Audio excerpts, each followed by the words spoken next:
sinibuka protestante sab ang iyang mama. Kung manimba na lain-laing simbahan, ang pamilya nilang unique yun sa tanan. Wa sila'y samo nahibulong ang uban, bisan lain-laing sila tinuhuan.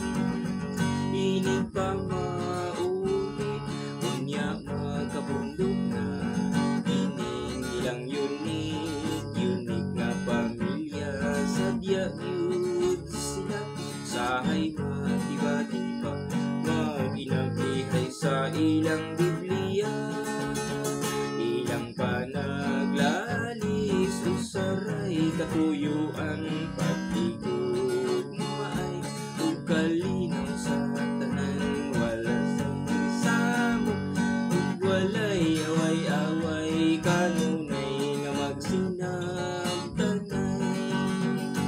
Peace gyud sila kanunay.